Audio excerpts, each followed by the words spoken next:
Então, primeira coisa, a gente falou algumas vezes sobre isso aí, o que é que diferencia uma função da outra, o que é que diferencia uma função da outra. A gente só não falou um nome, digamos assim, um nome científico disso, né? A sobrecarga de funções, né? Então, o que é a sobrecarga de funções, né? Digamos que você tenha várias funções, né? Elas têm o mesmo nome, por exemplo, aqui, está aprovado, e nessa terceira também está aprovado, certo? O que é que diferencia a primeira da segunda da terceira função? A gente tem a quantidade de parâmetros dentro dessas funções. Então, por exemplo, aqui eu tenho um double nota entre faltas, nessa segunda, double notas entre faltas, double nota mínima, e aqui eu tenho essa terceira função, que ela tem um double, um int e outro int. Então, isso aqui são três funções diferentes, apesar de ter o mesmo nome. Por quê? Porque essas funções elas têm a quantidade de parâmetros diferentes, né? Só que algumas vezes a gente tem situações onde a gente quer que um parâmetro de uma função seja opcional, ou ele assuma um valor por padrão, certo? Digamos que a gente tenha uma função para saber se o aluno está aprovado ou não está aprovado, certo? O que é que essa função ela faz? Ela pega a nota do aluno, a média do aluno, e o número de faltas, certo? No nosso caso aqui, eu não preciso dizer que a média aqui na UERN é 7 e para a nossa disciplina o número máximo de faltas é 15, né? Já é meio que um padrão. Mas eu posso querer fazer uma média ou fazer uma verificação se o aluno foi aprovado ou reprovado, dizendo aqui qual é a nota mínima. Então, ao invés da nota mínima ser 7, digamos que a UERN eu deixe mais flexível, eu diga, não, a nota mínima para passar em programação é 6, é 5. Ou, não, o número máximo de faltas não é 15, é 10 agora, é 5, é 20, certo? Então, quando a gente quer fazer alguma coisa nesse sentido, a gente normalmente usa sobrecarga de funções, ou seja, a gente cria várias funções semelhantes, só alterando o número de parâmetros. Mas C++, assim como outras linguagens, elas permitem que você crie funções onde você deixa um parâmetro opcional. Se a pessoa não passar o parâmetro, ele vai assumir um valor pré-definido, certo? Digamos que naquela situação, ao invés de fazer daquele jeito, eu vou fazer essa função aqui. Passou, né? Vamos ver o protótipo dessa função aqui. Bool retorna um booleano para dizer se passou ou não passou, certo? O nome da função é passou. Aí eu tenho um double nota, um int faltas, e aqui eu tenho o seguinte, double nota mínima igual a 7. O que é que significa isso aqui? Significa que se eu não passar uma nota mínima, a nota mínima vai ser 7. Nesse outro caso aqui, int faltas max, o máximo de faltas que eu posso ter. Aí eu tenho igual a 15. Significa que se eu não passar o número máximo de faltas, o compilador vai assumir que o número máximo é 15. Então, os parâmetros eles são opcionais e se eu não passar, ele vai assumir esse valor padrão aí, certo? Então, por exemplo, nesse primeiro if aí, se passou, eu passei dois parâmetros, nota e 10. Então, nota vai para a minha variável double nota, então ele vai ter uma nota aí específica. O número de faltas vai ser 10. E como eu não passei esses dois últimos parâmetros, o parâmetro nota mínima vai ser 7 e o parâmetro faltas max vai ser 15. Né? Então, que é que acontece? Não passei o parâmetro, mas como ele tinha aqui um valor default, então, se eu não passei, ele vai assumir que o valor desse parâmetro é o valor default, certo? Aqui nesse caso, eu coloquei assim, ó, passou nota 6, 10 e 6. O que é que acontece? A nota vai ser essa variável aqui, as faltas vai ser 10. Eu passei um terceiro parâmetro que é 6, então nota mínima ao invés de ser 7 vai ser 6, mas não passei o quarto, que é faltas max.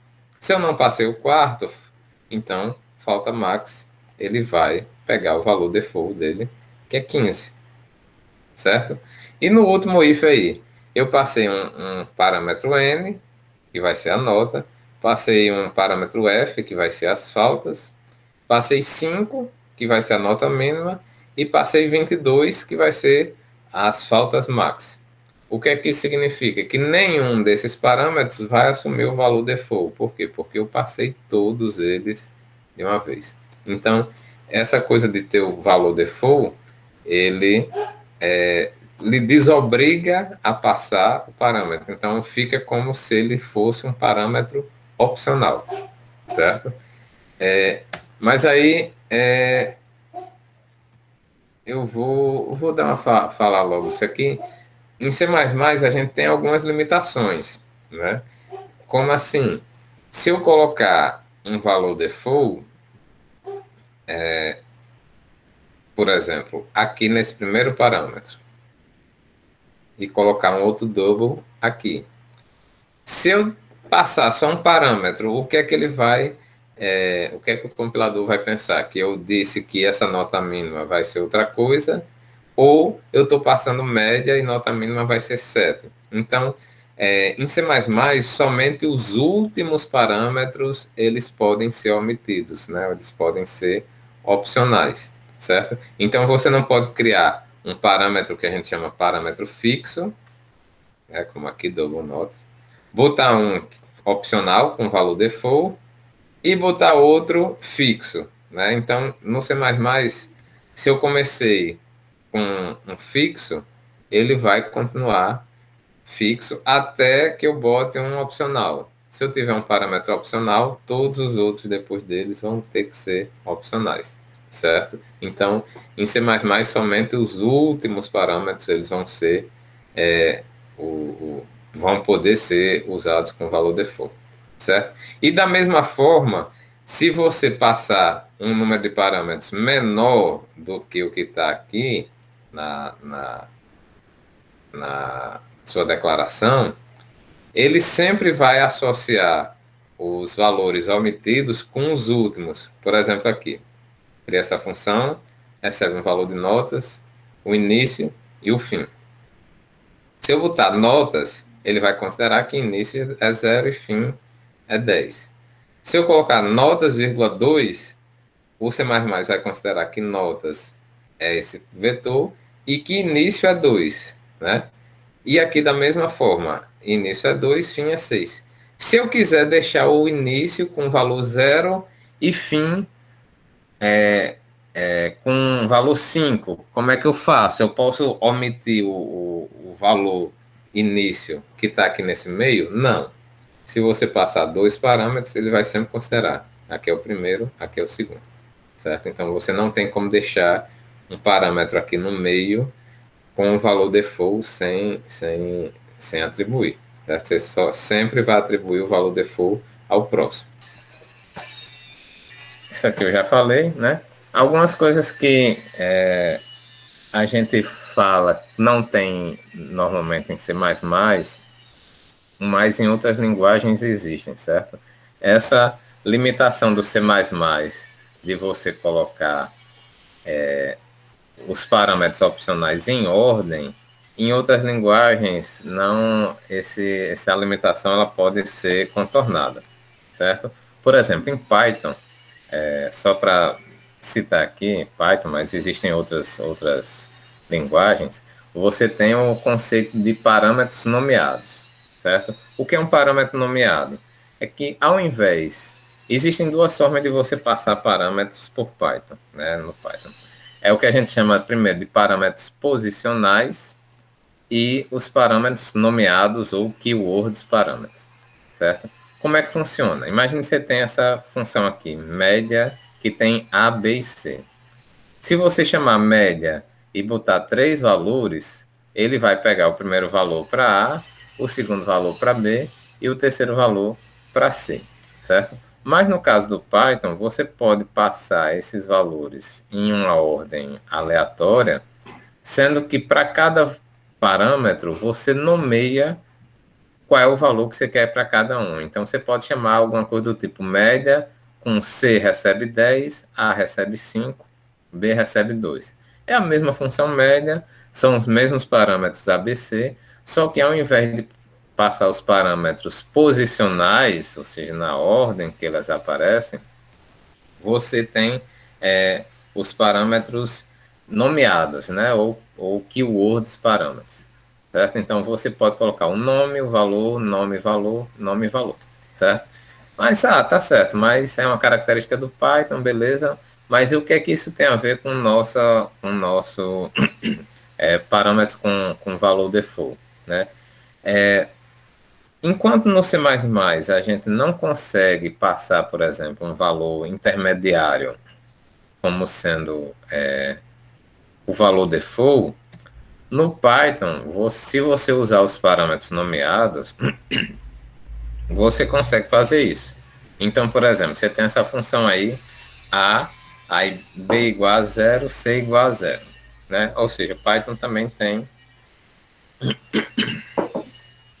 essa coisa dos parâmetros com valor default, né? Se você não passar B, ele vai ser zero.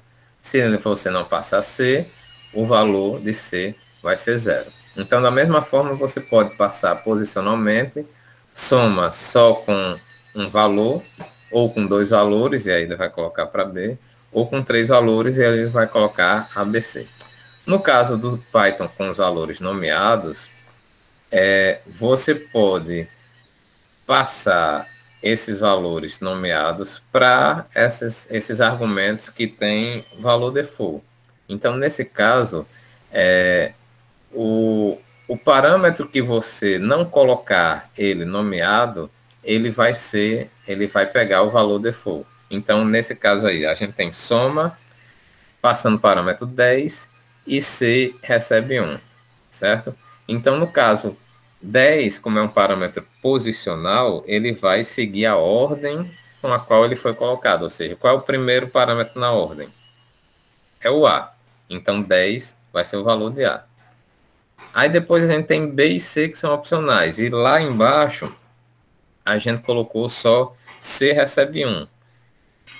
Então, o que é que acontece com B? Como eu não passei ele nomeado, então B ele vai ser o valor default zero, certo? Então, essa característica de você ter os parâmetros nomeados em Python, ele lhe dá uma liberdade maior para você você ter escolher quais os parâmetros opcionais você quer realmente colocar. Então, até o momento que você vai colocando posicionalmente, né, sem nomear, sem usar a palavra, o nome dele, eles são parâmetros posicionais, ou seja, ele vai pegar na ordem. A partir do momento que você usa os parâmetros nomeados, ele vai pegar todos os parâmetros de acordo com o nome que você colocou lá. E se tiver algum parâmetro nomeado que você não tiver colocado, né, ele vai pegar o valor default. Por exemplo, aqui, média ABC. ABC são obrigatórios, você não tem valor default. Então, se você usar o parâmetro nomeado, você vai ter que definir um valor para A, um valor para B, um valor para C. Nesse caso daqui de baixo, como você tem dois parâmetros com valor default, se você usar os parâmetros nomeados e não colocar um desses três, um desses dois aqui que tem o valor default, ele vai pegar o valor default por padrão, certo? Só dando essa pequena palavrinha aí com relação ao Python, certo? Esse outro aqui eu coloquei mais como curiosidade, certo? A gente não usa muito.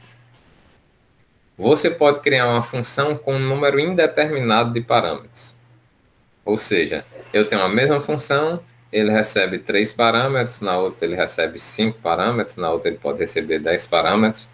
Mas aí, se existe, por exemplo, quando você usa o printf, quantos parâmetros a gente tem na função do printf, do C++? Ou se for no Python, quantos parâmetros a gente tem na função do print? Você não tem um número fixo de parâmetros. Você vai botando vírgula, vírgula, vírgula, vírgula e vai colocando quantos argumentos, quantos parâmetros você quiser, certo? Em C++, em Python, nessas linguagens, a gente tem uma forma específica de você criar uma função com um número indeterminado de parâmetros, ou seja, você só sabe quantos parâmetros tem quando você fizer a chamada. E aí eu coloquei esse nosso exemplo aqui, que é tipo, soma todos os números até encontrar um valor zero, certo? Aí, isso aqui não é, essa reticências aqui não é retórica, não é simbólica. Você bota reticências mesmo no seu programa, certo?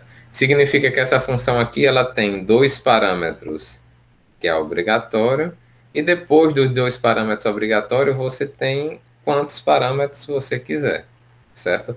Aí o que é que acontece? O C++, ele usa, através desse cstdart, né, que é do C, desse arquivo de cabeçalho, você usa uma estrutura parecida com a lista. Então, você coloca todos os parâmetros que não estão aparecendo aqui, que são representados pelos reticências, como uma lista de parâmetros. E aí você vai e pode ir percorrendo essa lista, até você pegar o último parâmetro, certo? No Python, eu coloquei aqui também para ilustrar, no Python, não sei se vocês chegaram a ver, existem funções que elas recebem um parâmetro desse tipo aqui, ó, asterisco args e asterisco asterisco kwargs, certo? O que é que significa esse asterisco args e esse kwargs? Significa que essa sua função ela tem uma quantidade indeterminada de parâmetros, certo? Qual é a diferença entre o args e o kwargs? O args é porque eles são uma quantidade de parâmetros indeterminados de forma posicional, ou seja, você tem vários parâmetros onde um vai após o outro. E esse outro aqui, o kwarg, são parâmetros nomeados. Então, você tem N parâmetros não nomeados, mas eles são parâmetros nomeados de forma indeterminada, certo? Aí, da mesma forma, como é que o Python ele pega essa quantidade de parâmetros e como é que ele pega esses parâmetros nomeados? No caso dele, como lista e dicionário já são tipos padrões da linguagem, ele bota esses parâmetros nomeados numa lista, não nomeados numa lista, e os parâmetros nomeados num dicionário.